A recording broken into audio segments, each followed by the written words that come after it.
Israel's Prime Minister has issued a direct message to the people of Lebanon, warning their homes will be targeted if they're used to conceal Hezbollah weapons. NASA data shows the scale of airstrikes in the region, which Israel says are targeting missile launch areas and weapons storage facilities. Residents in the Beqaa region are being asked to leave as fighting between the two sides escalates. Tens of thousands of people have fled towards southern Lebanon, causing traffic jams on major roads. Another bloody day in Lebanon. The Israeli airstrikes just keep on coming. 2 more strikes in Lebanon's capital, the 3rd time in 5 days that Beirut's been hit. Shredded bodies too graphic to show were blown onto car roofs. The Israeli forces said they targeted the head of Hezbollah's missiles and rockets unit, Mohammed Kabisi, and other commanders, although this wasn't immediately confirmed by the militants. This area is the heartland of Hezbollah in the capital, but it's a crowded population hub too. South of the country got pounded again. They've been non-stop. Oh, there's another one. We witnessed the airstrikes throughout the day. It's been relentless. The Israeli force promised to accelerate their offensive, and they're holding good on that vow. The constant bombardment means the mass movement of people has been going on for more than 30 hours now. The desperate rush to get out of the line of fire means the humanitarian crisis here is growing and growing. My family have no money. We've got nothing, Fatima told us. How are we going to survive? We've lost everything.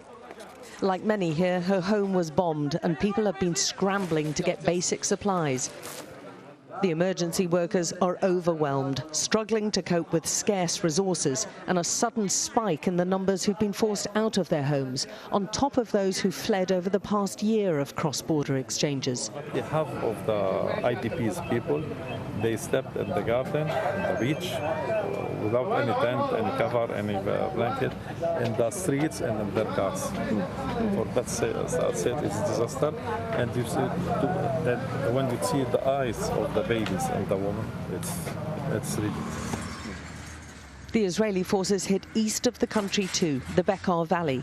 They say they're targeting Hezbollah weapons stores and fighters hiding in residential areas. But amongst the dead in the Beqaa Valley was a young mother who worked for UNHCR.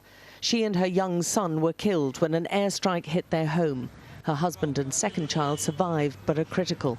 The refugee agency said it was outraged and saddened at the killing. The emergency centres are full of families. This man told us his was the only home in his village left standing and insisted his area was not involved in the fighting. That's not true. Not a single target was on a military position.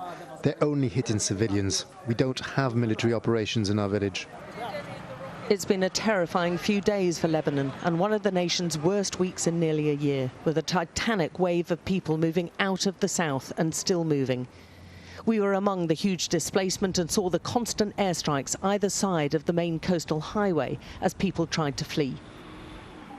The astonishing huge movement of the Lebanese population from the south comes on the back of nearly a year of Israel saying it wants to create a buffer zone so Hezbollah cannot fire into its northern communities.